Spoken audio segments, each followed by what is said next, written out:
రాసుందేమో. తేజస్విని గారు, శివ గారితో చేయటం ఎలా అనిపించింది? Telugu cinema first. So on set మీదకి వచ్చినప్పుడు ఫస్ట్ డే ఎలా అనిపించింది మీకు? సో మాకు కపుల్ ఆఫ్ మూవీస్ వర్క్ అవ్వనప్పుడు నేను యూజువల్గా తను ఇన్స్టాగ్రామ్లో చూసాను. మాకు తెలిసిన మ్యూచువల్ ఫ్రెండ్స్ చాలా మంది ఉన్నారు. Like I've heard about Shiva, చాలా sweet and very humble person అని చెప్పి. సో నాకు ఐడియా ఉండింది శివ అంటే ఎలా ఉంటాడు, ఎలా మాట్లాడతాడు అనేది ఒక ఐడియా ఉండింది. Then when I went on set it was very comfortable. First day problem ఎక్కువ మాట్లాడుకోలేదేమో. ఫస్ట్ డే ఒక హెసిటేషన్ ఉంటుంది కదా. సో అంతే. దాని తర్వాత ఐ గెస్ లేదా లైక్ అంటే మేబీ ఫస్ట్ 1-2 సీన్స్ ప్రాబబ్లీ. తర్వాత మాకు I think we started shooting the song first అండి, the love song of the film. So ఎప్పుడైతే మాంటేజెస్ అవి ఉన్నాయో మాకు I think it felt very easy. మాకంటే డైరెక్ట్ చాయిస్ ఇవ్వలేదు, మనం హెసిటేషన్ కి కూడా చాయిస్ ఇవ్వలేదు. మనం లోపల పెట్టుకున్నాం తప్ప హెసిటేషన్ కి అయితే చాయిస్ ఇవ్వలా. సో వీ హ్యాడ్ టు కదా, ఇట్స్ నాట్ లైక్ ఫోర్స్డ్ ఇది, బట్ ఇట్ వాజ్ అంటే ఫస్ట్ టైం లోనే we're connected and like we were vibing. ఆ ఒక ఫన్ జోన్ లోనే మేము ఉన్నాం ఆల్ ద టైమ్. అంటే నవాబ్ కేబ్స్ అంటే ఇప్పుడు చాయ్ వాళ్ళంటే చాయ్ కదా, మీకు అలవాటు ఉందా? చాయ్ అలవాటు ఉందా? అన్ఫార్చునేట్లీ నాకు చాయ్ అస్సలు, టీ కాఫీ రెండు అలవాటు లేదు. పాలు ఎక్కువ తాగను నేను. మరి శివతో మరి జర్నీ ఎలా అయింది? నేను హాట్ చాక్లెట్ తాగుతాను సార్, తను కాఫీ తాగుతాడు.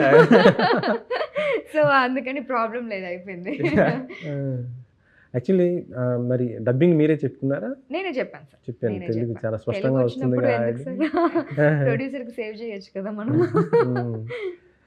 శివ గారు, అంటే ఇది షూటింగ్ ఎక్కడెక్కడ చేశారండి? అంటే యాక్చువల్లీ టైటిల్ చూస్తేనేమో చాయ్ వాళ్ళ అంటే ఇప్పుడు నవాబ్ కేబ్స్ కాబట్టి హైదరాబాద్ ఈ పర్టికులర్గా ఉంటుంది కదా. కరెక్ట్ అండి. యాక్చువల్లీ ఫిల్మ్ అంతా కూడా ఇప్పుడు ఒక ఓల్డ్ సిటీ బ్యాక్ డ్రాప్లో ఒక చార్మినార్ చుట్టూతా జరిగే సరౌండింగ్స్లోనే చేయాలనేది దట్ వాజ్ ది ఇంటెన్షన్ అండి. బికాజ్ మనకు ఆ బ్యాక్ డ్రాప్లో సినిమాలు తెలుగు సినిమాల్లో ఆ బ్యాక్ డ్రాప్ చూసి చాలా రోజులైంది. సో ఒక చిన్న ఫ్రెష్నెస్ ఉంటుంది అని అనిపించింది. అండ్ జనరల్గా మనం ఆ ఓల్డ్ సిటీ సైడ్ మనం ఏదైతే చూస్తామో చాలా స్ట్రక్చర్స్ యూనో పాతకాలంలో ఎలా ఉన్నాయి ఇప్పటికీ అలానే ఉన్నాయి, the look and feel of the structures. So ఆ ఓల్డ్ సిటీ చామ్ని కొంచెం ఈ సినిమాలో తీసుకొద్దాం విజువల్గా అని అనిపించింది. సో ఆ కేఫ్ ఒక్కదానికి మాత్రం మేము ఒక సెట్ వేయాల్సి వచ్చింది, బికాజ్ చాలా వరకు shoot was within that cafe జరుగుతుంది కాబట్టి అంటే to find a live location and shoot so many days was a difficult task. So ఆ కేఫ్ ఒక్కగా సెట్ వేసాము, బట్ వేరేదంతా within and around the old సిటీనే షూట్ చేశాను. Old సిటీలో మొత్తం లైవ్ లొకేషన్లో మొత్తం చేశారు.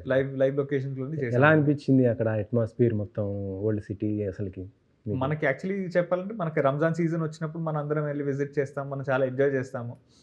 But you know to actually shoot in that location is very beautiful అండి. అంటే ఆ క్రౌడ్ మధ్యలో you know between all those sounds చాలా ఇట్ ఫెల్ట్ వెరీ లైవ్లీ అండి. అంటే మాకు కూడా యాజ్ యాక్టర్స్ ఎప్పుడైతే ఆ లొకేషన్ అంత లైవ్లీగా ఉంది, యూనో మనుషులు మన చుట్టూ అంతమంది ఉన్నారు, అది అన్నప్పుడు ఇట్ ఫీల్స్ వెరీ గుడ్ అండి మనకు కూడా. డైరెక్టర్ ఫస్ట్ సినిమా కదా, కరెక్ట్. ఏ నమ్మకంతో అతనికి ఆ అవకాశం ఇచ్చారు అసలు ఏంటి? అంటే ఇప్పుడు కథ చెప్పడం ఒక ఎత్తు అండి, బట్ దాంట్లో డీటెయిలింగ్ రాయడం ఇంకొక ఎత్తు. యాక్చువల్గా ఎనీ డైరెక్టర్ ఇప్పుడు చిన్న న్యూఆన్సెస్, చిన్న డీటెయిలింగ్స్ ఎప్పుడైతే యాడ్ చేస్తారో దట్ మీన్స్ వాళ్ళు దాంట్లో చాలా డెప్త్ వెళ్తే కానీ చేయరండి. అంటే ఇప్పుడు కొన్ని సీక్వెన్సెస్ ఈ ఫిల్మ్లో ఆ ఎమోషన్ పండడానికి most of the most minute details కూడా the director had in mind and giving the first narration itself అండి. అంటే ఇప్పుడు ఏ పాయింట్ నుంచి ఏ పాయింట్ వరకు క్లోజ్ షాట్ పెట్టుకుందాము, ఏ పాయింట్ నుంచి ఏ పాయింట్ వరకు హ్యాండిల్ వెళ్దాము, అండ్ వై ఈ క్యారెక్టర్ ఈ పాయింట్లో ఎందుకు ఏడవకూడదు, ఇక్కడ ఎందుకు ఏడవాలి, ఇలాంటి చిన్న డీటెయిల్స్ అన్నీ కూడా తను ప్రతి సీన్కి రాసుకుని వచ్చాడండి. సో నేను ఎప్పుడైతే విన్నానో I was very convince that.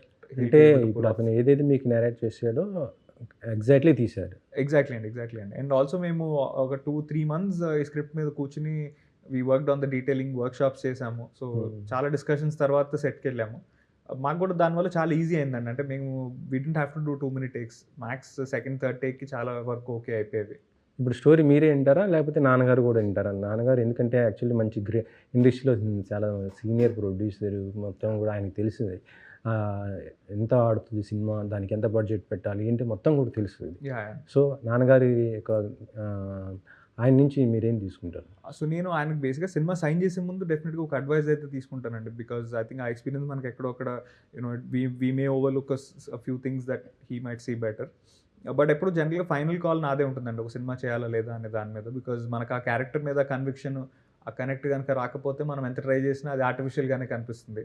So he also believes that. And ఈ పర్టికులర్ ఫిల్మ్ దగ్గరికి వచ్చేసరికి ఆయన he said the emotion in the film is very strongly return, and audience కనుక ఎమోషన్ ఫీల్ అయితే డెఫినెట్లీ చాలా రోజుల వరకు గుర్తుండిపోయే సినిమా అవుతుంది అని అన్నారు సార్. సో ఐఎమ్ హోపింగ్ ఈ ఫ్రైడే మాకు అదే రిజల్ట్ రావాలని.